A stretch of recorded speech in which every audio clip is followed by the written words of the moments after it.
Jadi sebenarnya SBY ini orangnya pintar, tapi pintar untuk diri sendiri, untuk kemenangan sendiri, bukan pintar untuk kepentingan masyarakat umum, untuk kemenangan sendiri, bukan pintar untuk kepentingan masyarakat umum. Sebagus apapun dia membungkus, sehebat apapun dia tersenyum di publik, tapi tetap orang akan tahu kamu ini pelakunya. Kamu ini hanya nabok nyilih tangan pakai orang lain. Ini buat saya bagian dari takdir. Anas harus mampir cukup lama dikurung dengan cara yang batil di Sukamiskin. Saya rasa malu dan rasa bersalah yang dulu beberapa kali memberikan kepercayaan dan jabatan kepadanya. Udahlah, kamu jangan sok suci. Jadi publik akan tahu dengan narasi yang dibangun, fakta-fakta yang ada. Contoh, Harrier tidak terbukti. Gratifikasi izin usaha pertamahan Kalimantan Timur tidak terbukti. Lalu kemudian masuk di Kongres Partai Demokrat. Dari Kongres Partai Demokrat ini dikonstruksikan ada duit dari grup Permai. Ya. Grup Permai ini mengkolek berbagai keuntungan. Grup Permai ini di kasus AU disebut milik AU. Di kasus Nasarudin disebut milik Nasarudin. Itu kejanggalan pertama. Dan pada saat itu SBY menelpon saya dalam rapat supaya tidak banyak bicara. Nah, saya nggak tahu acara ini malam ini acara apa. Ternyata acara membegal Anas. Yang kedua, disuruh nyita, tetapi tidak mau. Ada apa? Ada orang dituduhkan punya sebuah perusahaan di depan sidang mengatakan, tolong sita ini semua. Tapi pertanyaannya kenapa jaksa KPK tidak mau melakukan itu? Kenapa hakim juga tidak mau melakukan itu? Ada apa? Karena biar bisa menambah hukuman, biar lebih lama Mas Anas ada di penjara, sehingga si ahli waris bisa tampil lagi menjadi pemimpin nasional. Oh, jadi Anas belum tersangka, belum apa, sudah dibentuk presidium. Itu yang saya bilang tadi, dia mengatakan kudeta, padahal dia yang kudeta. Mengatakan begal, padahal mereka yang begal. Jadi putar-putar balik. Nggak ada urusan sama saya. Itu terserah masing-masing partai urus partai masing-masing. Kami urus Partai Demokrat. Silakan partai lain mengurus partainya masing-masing. Orang dalam benar-benar tega dan dengan darah dingin melakukan ini. SBY ini kan ketua umum yang setelah dibegalnya Anas dari ketua umum kan, dimana pada saat itu kan Anas kan masih dalam proses hukum, belum tersangka, sudah dibuat presidium. Istilah mereka begal, sebenarnya mereka yang begal Anas. Kebebasan Anas Urbaningrum mengungkit kasus lama yang penuh tanda tanya. Pak SBY pidato di Jeddah, nanya, ini AU kok belum tersangka, kira-kira begitu. Kalau salah, katakan salah. Kalau tidak bersalah, tolong jelaskan kenapa tidak salah. Termasuk bagi yang tidak nyaman dan atau yang tidak suka dengan kebijakan dan penyelamatan partai yang dipimpin oleh Ketua Majelis Tinggi Partai, kita persilahkan untuk meninggalkan partai. SBY itu tidak pernah merasa bersalah. Iya, tidak pernah merasa bersalah. Dia benar terus, tapi benar untuk dirinya sendiri, untuk kepentingannya sendiri. Sebelum gelar rapat Majelis Tinggi, sprindiknya dibocorin di istana. Jadi padahal belum ada gelar perkara. Itu rangkaiannya nyata. Walaupun kemudian dibela, dilindungi. Itu pelaku sprindik bocor itu sama. Pertama tidak ada gelar perkara, kemudian itu dibawa ke jalur kekuasaan yang habis pidato. Apa kita katakan itu peristiwa apa namanya itu? Makanya orang-orang kritis, orang-orang aktivis, orang-orang itu membacanya nggak, ini ada memang aneh. Mereka dulu pelakunya juga.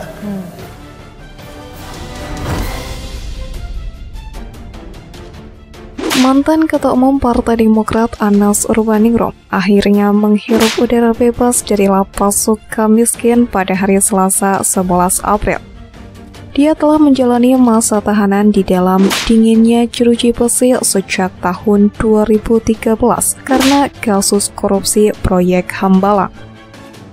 Seiring kebebasannya, Anas akan menyampaikan pidato kejutan soal Susilo Bambang Yudhoyono di hadapan para pendukungnya. Hubungan Anas dan SBY memang merenggang sejak dirinya terpilih menjadi Ketua Umum Partai berlambang Mersi itu di Kongres Bandung pada 2010 silam. Anas mengalahkan Marzuki Ali dan Andi Malarangeng. Namun Anas tidak bertahan lama pada kekuasaannya. KPK yang saat itu menyelidiki kasus Hambalang menyatakan Anas terjerat kasus korupsi terkait proyek Pusat Pelatihan Pendidikan dan Sekolah Olahraga Nasional itu.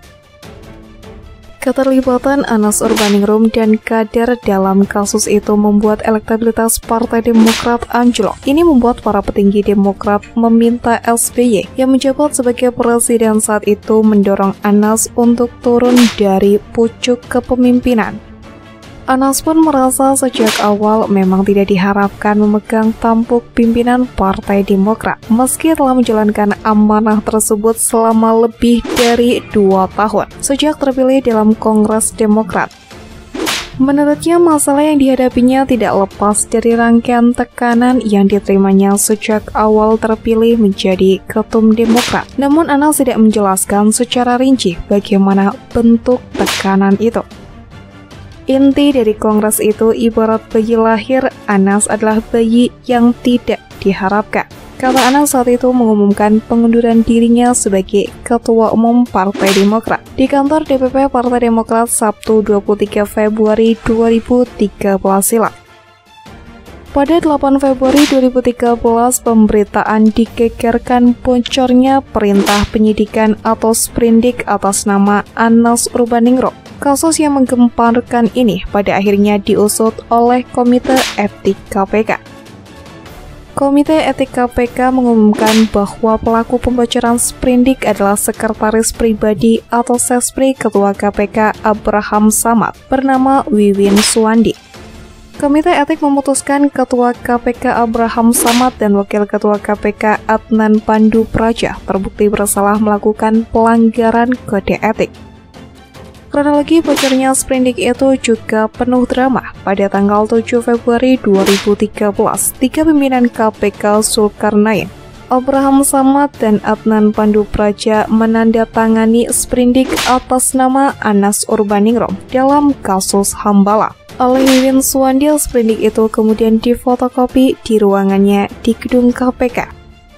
Esok harinya tanggal 8 Februari 2013, Adnan Pandu Praja mencabut paraf persetujuan atas sprindik yang sebelumnya telah disetujuinya. Akan tetapi, Wiwin Suwandi justru mengabarkan status tersangka Anas kepada seorang pakar hukum tata negara sembari mengutip kata-kata Abraham Samad.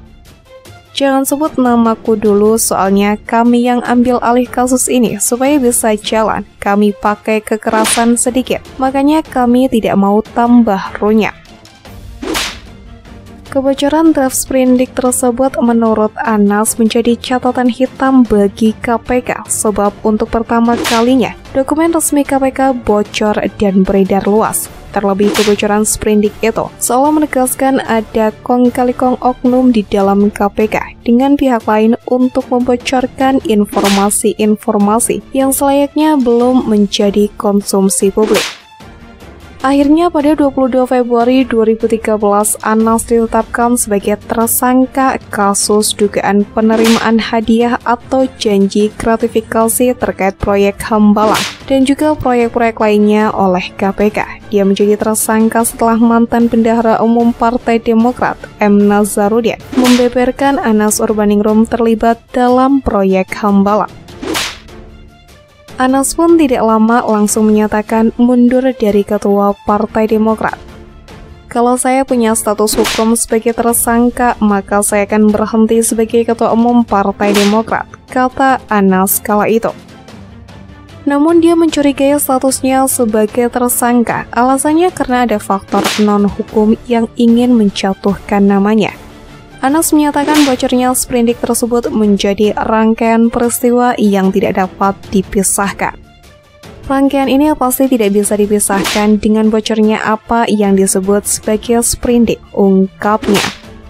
Setelah Anas mengundurkan diri, SBY kemudian mengambil alih kendali dan posisi Ketua Umum Partai Demokrat saat itu. Di bawah kendali SBY, sejumlah loyalis turut digeser. Mereka adalah Gede Pasek dan Saan Mustofa. Anas Urbaningrum dan rekan-rekannya kemudian membentuk organisasi Perhimpunan Pergerakan Indonesia atau PPI. Gede Pasek yang saat itu masih sebagai anggota fraksi Demokrat di DPR turut terlibat dalam PPI tersebut. Melihat hal tersebut, SBY kemudian memerintahkan para kadernya untuk bersikap apakah tetap menjadi bagian dari Partai Demokrat atau keluar. Gede Pasek dan Saan Mustafa kemudian memutuskan mengundurkan diri dari Partai Demokrat saat itu. SBY juga tidak tinggal diam melihat manuver yang dilakukan Anas tersebut. Pada Oktober 2013 yang pernah beredar isi pesan singkat yang diyakini berasal dari SBY yang menilai Anas berlaku jahat dengan memperlihatkan manuver politik itu. Sejumlah loyalis Anas saat ini pun berhimpun membentuk Partai Kebangkitan Nusantara. Mereka lolos dalam verifikasi administrasi dan faktual Komisi Pemilihan Umum dan berhak menjadi peserta pemilu 2024. Di balik itu semua, Ketua Umum Partai Kebangkitan Nusantara yang juga loyalis Anas Urbaningrum Gede Pasek Suardika meminta SBY untuk meminta maaf pada Anas. Permintaan maaf yang dimaksud tersebut ditujukan kepada Anas Urbaningrum. SBY diminta untuk meminta maaf atas pidato dari Jeddah yang memaksakan kasus Anas Urbaningrum disegerakan. Selain itu juga permintaan maaf atas janji rekonsiliasi usai KLB di Bali yang diingkari oleh SBY.